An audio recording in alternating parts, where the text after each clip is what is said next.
Hi, and welcome back, or welcome to another uh, teaching, if you will.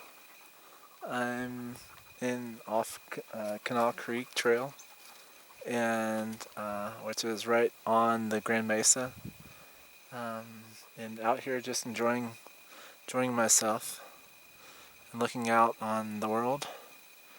And I want to talk today about diseases and healing because I believe that we live in a time when diseases are out of control.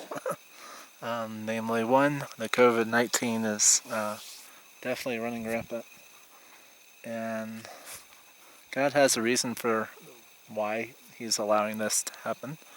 We may not fully understand, um, but in our today's world, we rely on doctors, on hopefully them giving the right advice or the right drug or the right prescription for what ails you. Um, but just think about back in the day when Indians roamed the world, when they look to these plants that are all around us. Like that right there is mountain mahogany, and above it is pinyon juniper. They use pinyon to, um, actually maybe lodgepole pine, but they use the sap off of these trees to heal, to seal up and to heal different things. You can maybe see the sap that's on it. Um, but they knew a lot of the reasons why these plants existed. And part of me wonders if God handed that to them and let them know what these were about, because they do talk about a great spirit and how a great spirit um, led them to what they knew, because the shamans were very spiritual and they're the ones that knew what the plants did, um, and had all kinds of concoctions that they made. And we've lost a lot of that knowledge, and it's sad, but it happens. Um, but these plants have so many different um, uses to them. But God also, in His Word, says that He'll heal you if you come to Him. Jeremiah 17:14, Heal me, O Lord, and I will be healed. Save me, and I will be saved, for you are the one I praise. So it's obviously saying that they're looking to God to heal. Is any one among you sick?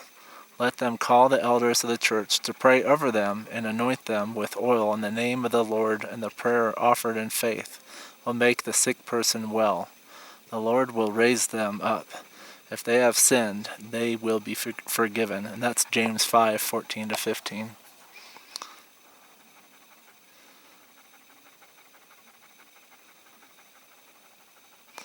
Worship the Lord your God, and His blessing will be on your food and water.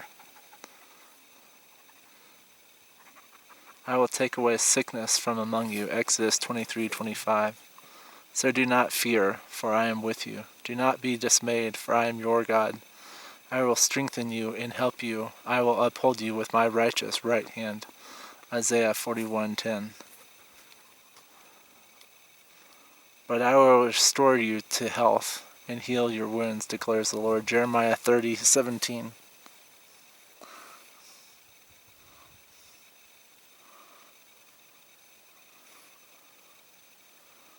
If my people who are called by my name will humble themselves, pray and seek my face and turn from their wicked ways, then I will hear from heaven and I will forgive their sin and will heal their land. Now my eyes will be open and my ears attentive to the prayers offered in this place. 2 Chronicles 7:14-15.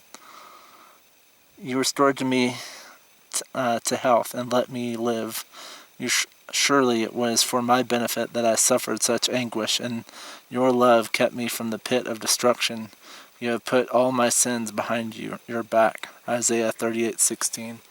But this also leads me to say that If you have sins, you need to get rid of them. There's nothing that is hidden that won't be come to light to God. And if you think about it, everything you do, you're constantly surrounded by God or by His angels and spirits that are constantly watching you. He has people that are watching over His people constantly. He knows every single little thing that you do.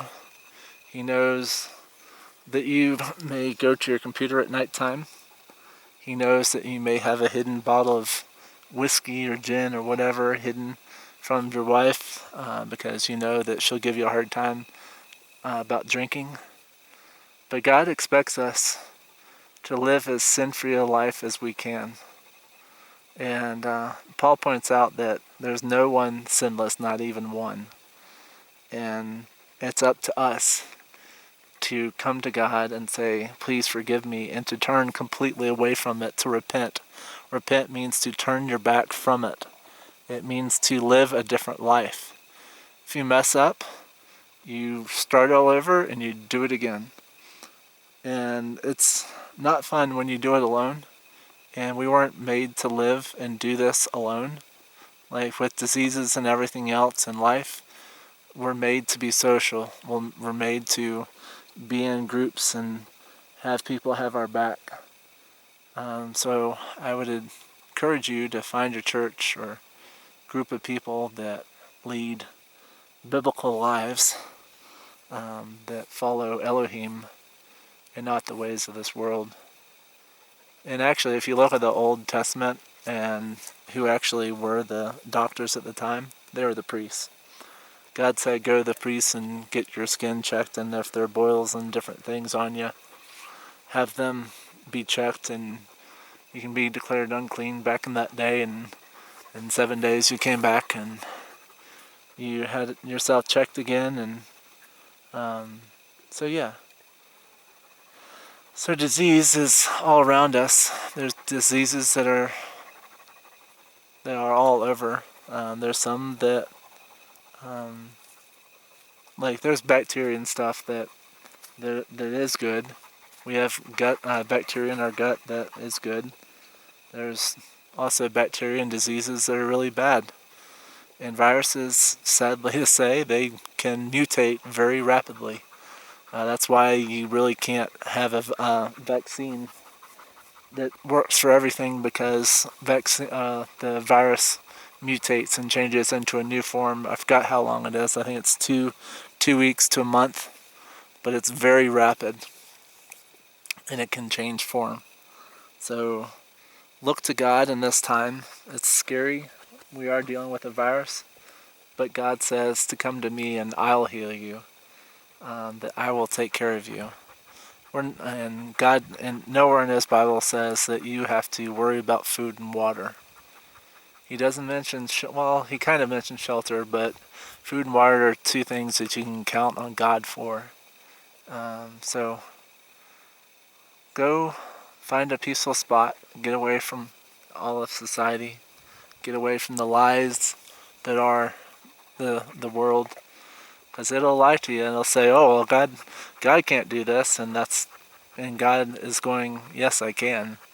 I'm bigger than any problem that you'll ever have and will ever have, and I want you to trust me and to follow me.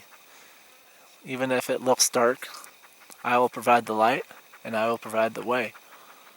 So God bless you all, and I look forward to the next video and the next amazing place that I find.